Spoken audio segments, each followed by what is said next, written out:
Ustadz, saya pernah gagal dalam menikah dengan beberapa wanita karena mereka ada yang beranggapan saya kurang soleh, saya kurang mapan, dan saya tidak mampu menghadirkan kebahagiaan untuk mereka. Akhirnya saya mendapatkan pengalaman bahwa wanita yang sudah ngaji sunnah itu ternyata sombong juga.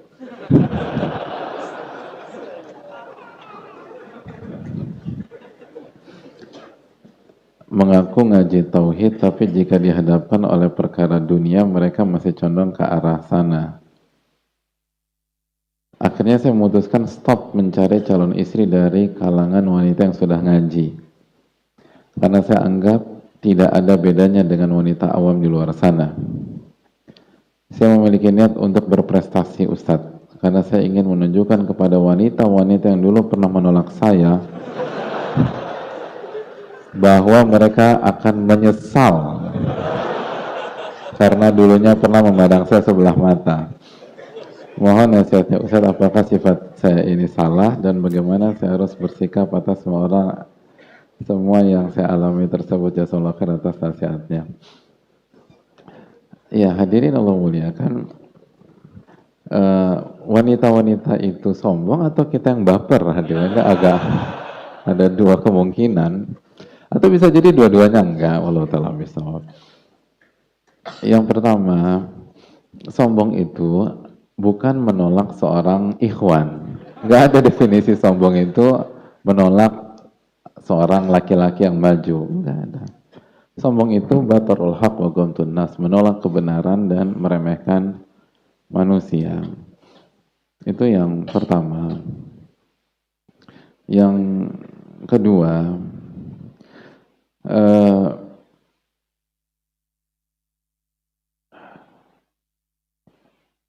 masih punya banyak kemungkinan. Artinya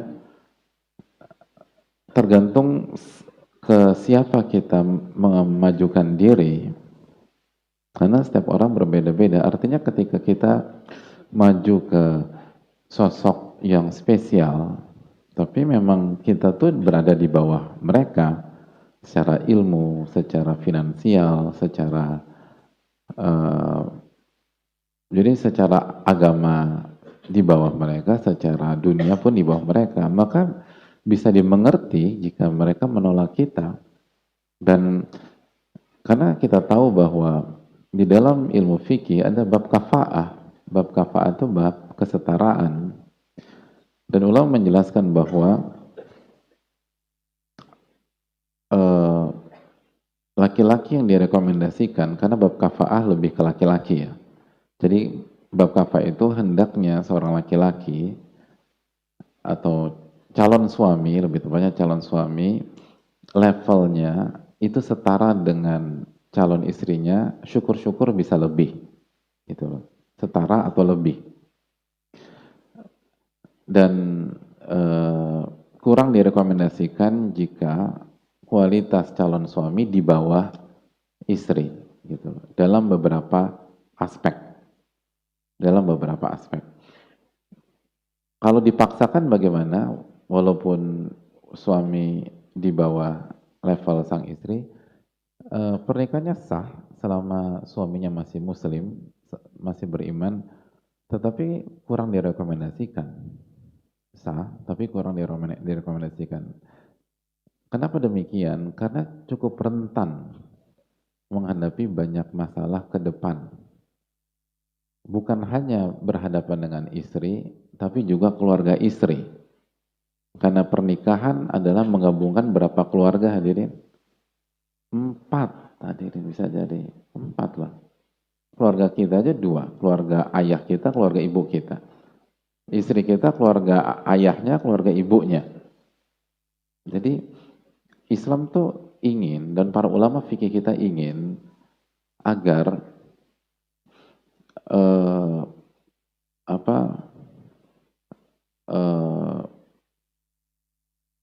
gap itu benar-benar diminimalisir agar peluang berhasilnya semakin besar, atau margin of errornya atau margin of failed-nya itu benar-benar diperkecil agar peluang sakinah mawaddah warahmahnya itu jadi lebih besar gitu.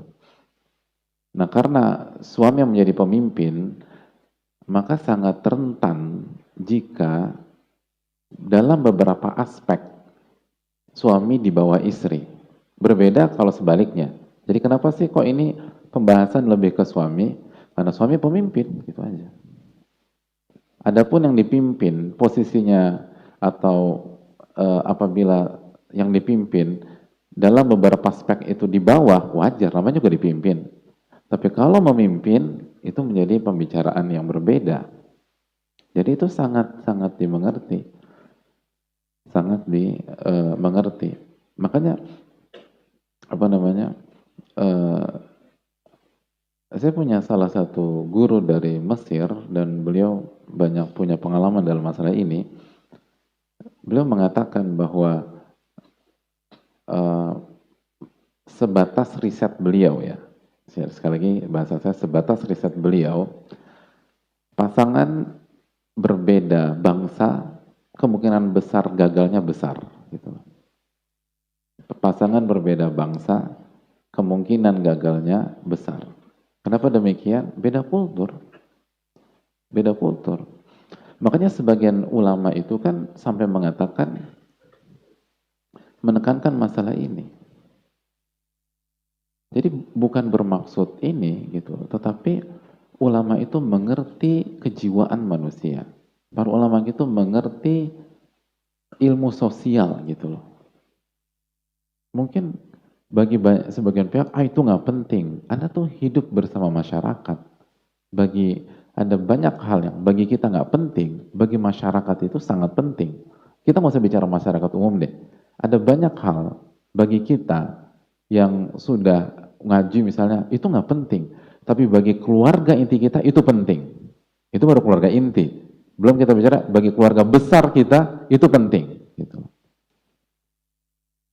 Itu baru keluarga besar kita, belum keluarga besar istri kita. Benar nggak sih hadirin? Benar. Ya misalnya contoh simpel aja. Ada banyak keluarga, kalau antum mengamalkan hadis sebatas hadis Abdurrahman bin Auf, aulim walau bisyah, gitu loh.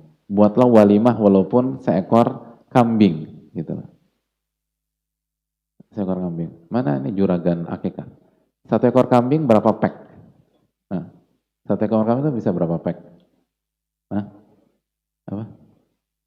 Masih juragan kambing kita? Berapa pek? Satu kambing.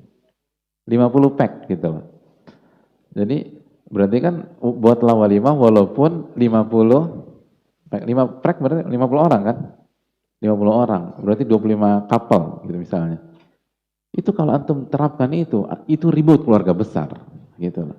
Bener nggak sih? Nanti ibu antum bilang, ini nggak diundang ya, gitu loh. Nanti bapak antum bilang, ini kenapa nggak diundang, gitu loh.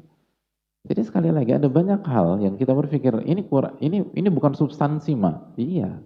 Tapi di masyarakat tuh, dan ketika mereka melakukan itu nggak haram juga, nggak haram. Itu diakomodir. Nah salah satu sisi itu adalah sisi finansial. Banyak para ulama mengatakan idealnya calon suami punya kemampuan finansial minimum setara dengan istri atau di atas gitu loh. Atau di atas. Boleh kalau sebaliknya, boleh nggak ada masalah. Tapi sekali lagi para ulama hanya ingin meminimalisir margin of error gitu loh, dalam rumah tangga. Margin of conflict dalam rumah tangga dan dalam keluarga. Gitu loh. Bagi kita yang mungkin belum punya pengalaman berkeluarga, berumah tangga, terus masih idealis, mungkin nggak penting. Tanya sama senior-senior kita. Gimana nggak mudahnya ngadepin besan, keluarga, istri dan seterusnya. Itu nggak mudah. Jadi itu hal yang perlu dicamkan. Jadi belum tentu mereka sombong gitu loh. Belum tentu mereka sombong. Betul nggak ibu-ibu? Ini betul. Sudah kita belain ibu-ibu. Belum tentu. Bisa jadi spek kita yang ketinggian gitu loh. Bisa jadi spek kita ketinggian dan mereka hanya memainkan standar mereka yang diizinkan oleh para ulama fikih. Diizinkan oleh para ulama fikih. Ya sama seperti yang kita sampaikan ketika Umar bin Abdul Aziz gitu. Umar bin Abdul Aziz ngincernya siapa? Masih ingat nggak? Fatimah binti siapa? Marwan. Iya betul.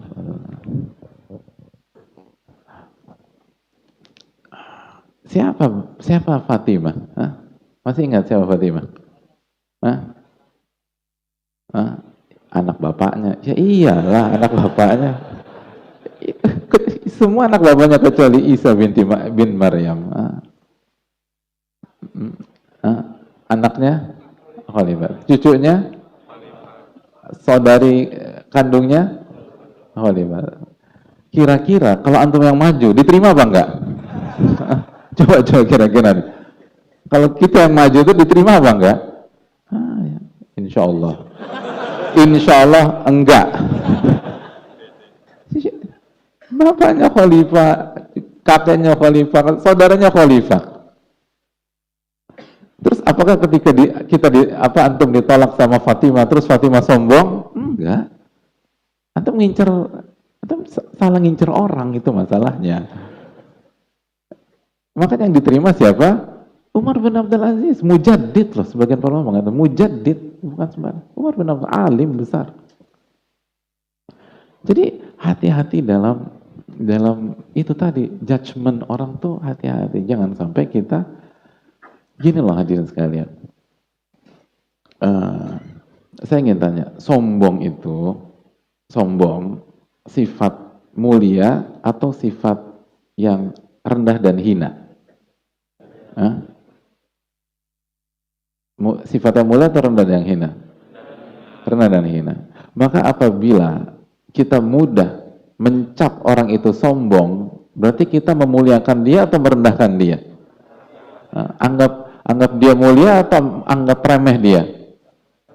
Jadi bisa jadi yang sombong siapa? Bisa jadi kita. Jangan sampai terjebak oleh syaitan. Gitu. Belum tentu dia sombong, bisa jadi kita yang sombong. Jadi hadirin sekarang perlu kita camkan. Dan wanita punya hak untuk menetapkan itu. Sebagaimana kalau mereka menerima yang lebih di bawah mereka, itu hak mereka. Tapi kalau mereka ingin bermain di level mereka, dan itu diizinkan oleh para ulama fikih. Ada banyak para ulama fikih mengizinkan, dan kita tinggal buka buku-buku fikih saja. Dan ulama-ulamanya itu bukan ngasal, gitu. Dan bukan hubud dunia. Mereka ingin ngejaga, gitu. Mereka ingin menjaga agar kondisi keluarga itu sakinah, mawaddah, warahmah. Memperbesar potensi itu, karena nggak mudah. Menggabungkan dua kultur itu nggak mudah. Menggabungkan dua kebiasaan itu sulit gitu loh. Ada kasus perceraian hadirin sekalian, dan wanitanya sudah belajar. Masalahnya cuma simpel. Ketika proses, suaminya udah bilang nih, saya hidup sederhana. Kamu siap nggak hidup sederhana? Kata wanitanya, siap. Gitu. Ya udah mereka nikah. Dan mereka nggak memperinci apa tafsir hidup sederhana. Maka ketika mereka menikah, ternyata tafsir hidup sederhana versi suaminya dan tafsir hidup sederhana versi istrinya tuh beda. Versi hidup sederhana istri itu, kalau nggak salah ya, setiap hari makan ayam, itu sederhana. Gitu. Versi sederhana menurut suami, setiap hari tempe. Itu aja udah khilaf gitu. Ini kejadian ini serius.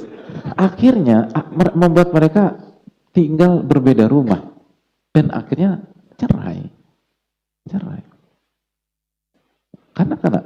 Karena masing-masing sudah punya pola bertahun-tahun. Ingat sebagaimana kata para ulama, berubah pola tahunan itu nggak mudah. Apalagi misalnya suaminya nggak kuat gitu, nggak punya karakter yang kuat. dan masih proses sebagai seorang pemimpin, seorang leader, itu kan nggak mudah megang itu. Jadi sekali lagi ini yang perlu ditanamkan lah teman-teman. Jadi pastikan kita maju. Nah kalau misalnya kita maju ke pihak yang sudah sesuai, terus mereka nuntut terlalu berlebihan dan sampai mereka meremehkan kita, mungkin mereka bisa jatuh ke dalam hal yang atau bisa jatuh ke sifat yang sombong. Tapi kalaupun mereka sombong, hati-hati hati dalam memvonis. Nggak mudah memvonis itu. Judgment itu nggak mudah hadirin. Pertanggungjawabannya panjang. Biarkan mereka dengan roh mereka gitu. Biarkan mereka dan roh mereka. Dan kalaupun mereka sombong, kita nggak perlu membuktikan apapun kepada mereka. Buat apa? Biar mereka nyesel. Pentingnya apa mereka nyesel? Kita tuh terbelenggu gitu. Hati kita tersandera dengan opini orang. Hati kita tersandera dengan omongan orang. Hati kita tersandera dengan sikap orang. Berarti kan kita ingin membuktikan nikah. Makanya berarti kita salah orientasi nih. Kalau salah orientasi, salah niat, kita niat tuh mau ngapain sih? Gitu. Mau menunjukkan bahwa istri kita adalah wanita paling beruntung sedunia karena mendapatkan kita, dan wanita menolak kita wanita yang paling sengsara sedunia. Kan apa sih gitu loh? Emang itu pernikahan? Kan mafhumnya kan begitu. Jadi kalau kita ingin membuktikan bahwa yang menolak kita adalah wanita yang paling wanita yang apa tadi apa sih baca? Jangan judgement juga nih gitu. Ingin menunjukkan kepada wanita yang dulu menolak saya bahwa mereka akan menyesal karena pernah memandang saya sebelah mata. Jadi kalau tujuan kita untuk membuat orang yang menolak kita menyesal, maka mafhumnya, pendalilan secara mafhum, kita ingin menunjukkan kepada wanita yang menerima kita bahwa dia wanita yang beruntung. Buat apa kayak gitu hadirin? Emang nikah begitu? Bukan. Nikah itu taqarrub ila Allah tabaraka. Nikah itu haja sunnah li muhtajin mutikin lil uhab gitu. Kata Ibnu Ruslan dalam Az-Zubat. Pernikahan itu disunahkan untuk orang yang butuh, bertahan, dan butuh pendamping untuk bisa bertakwa dan selamat masuk ke surga Allah Subhanahu wa taala. Dan untuk bisa menjadi orang bertakwa dan masuk ke surga Allah, kita harus jadi orang yang ikhlas dan orang yang ittiba mengikuti Nabi SAW. Dan orang yang ikhlas nggak peduli kata orang, selama dia mencari ridho Allah Tabaraka wa Ta'ala. Buat apa? Itu hal yang perlu kita camkan. Ini bukan tentang kecewa atau merasa beruntung. Ini tentang niat kita, untuk tujuan kita apa untuk menikah. Makanya orang yang ikhlas kata para ulama, alladzi yastawi indahu al-madhu wa dham. Orang yang enggak peduli, bagi dia sama saja antara pujian dan celaan, bagi dia sama aja. Enggak ada. Karena bukan itu yang dia cari. Yang dicari adalah ridho dari Allah Tabaraka wa Ta'ala. Dan pernikahan enggak mudah. Kalau kita salah dalam niat bisa fatal ke depan. Bisa fatal ke depan. Dan wajar bagi setiap kita mencari yang terbaik. Kita punya hak mencari yang terbaik. Dari sisi wanita punya hak mencari yang terbaik. Tinggal kita pantaskan diri. Kita perjuangkan. Karena yang terbaik hanya akan menerima yang terbaik. Dan yang terbaik hanya akan mencari yang terbaik. Itu aja. Kenapa para sahabat bisa dipilih oleh Allah Subhanahu wa taala mendampingi Rasulullah SAW sebagai rasul terbaik? Masih ingat riwayat Ibnu Mas'ud? Karena para sahabat adalah manusia yang punya hati terbaik setelah para nabi dan rasul. Itu. Sehingga mereka dipilih dan dijodohkan dengan Rasulullah SAW. Dan begitu. Wahalum majurra. Kenapa Khadijah dipilih oleh Allah SWT mendampingi Nabi SAW? Karena Khadijah wanita terbaik. Jadi setiap kita punya hak gitu. Dan mari kita hargai pilihan pihak lain. Ya. Dan itu poin yang perlu kita camkan. Jadi jangan gampang menuduh orang dan nggak usah ambilkan pelajaran, move on aja teman-teman dan jamaah sekalian, dan ambil pelajaran, perbaiki diri, perbaiki diri, perbaiki diri. Dan kalau kita punya karya, persembahkan untuk Allah. Makanya orang-orang beriman itu, ketika dia punya cita-cita, dia ingin punya karya, dia ingin berhasil, dia tidak ingin membuktikan kepada siapapun. Dia hanya ingin bersyukur atas potensi yang Allah kasih ke dia, dan dia hanya ingin ibra'u zimmah, menggugurkan kewajiban. Karena ketika Allah SWT memberikan potensi besar kepada kita, maka kita harus menggunakan potensi itu untuk di jalan Allah secara maksimal. Dan kalau tidak maksimal, kita akan ditanya oleh Allah Tabaraka wa Ta'ala. Maka kita habis-habisan hanya agar ketika Allah tanya kepada kita, ketika Allah tanya kita di hari kiamat, kita bisa jawab bahwa kecerdasan saya, waktu saya, tenaga saya, energi saya, potensi saya gunakan untuk ini ya Allah. Gitu. Itu aja. Terlepas orang mengapresiasi, orang tidak mengapresiasi, itu tidak penting.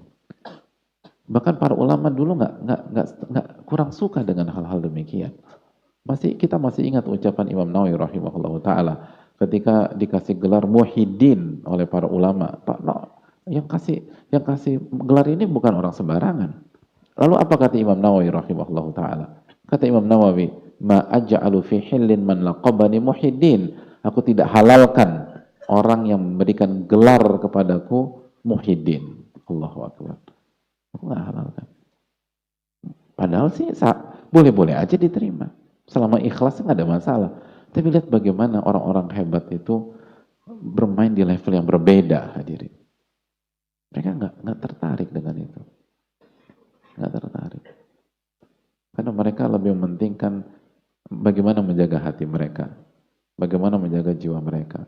Sekali lagi, marilah kita melatih kedewasaan kita. Sebagaimana kita punya hak mencari yang terbaik, maka wanita pun punya hak mencari yang terbaik buat dirinya. Bahkan wanita lebih ketat, hadirin sekalian. Dan itu yang dijelaskan oleh para ulama. Asma binti Abi Bakar mengatakan, kata Asma bahwa menasihati para wanita, ingatlah pernikahan itu membuat kalian tidak sebebas sebelumnya, kata Asma binti Abi Bakar. Maka selektiflah dengan siapa kamu menikah. Cari yang terbaik, kata Asma. Karena begitu kamu menikah, wahai wanita, ini nasihat wanita ke wanita. Begitu kamu menikah, wahai wanita, kamu nggak bisa sebebas dulu. Semua minta izin, semua ini, segala macam. Jadi ketika kamu dipimpin dan di-lead oleh orang yang salah, berantakan semuanya. Beda dengan laki-laki. Laki-laki nggak bisa dihalang-halangi sama istrinya misalnya. Nggak bisa dilarang-larang. Dia pemimpin, tapi istri sebaliknya. Maka urgensi mencari yang terbaik bagi seorang wanita itu lebih ditekankan. Wallahu ta'ala bishawab.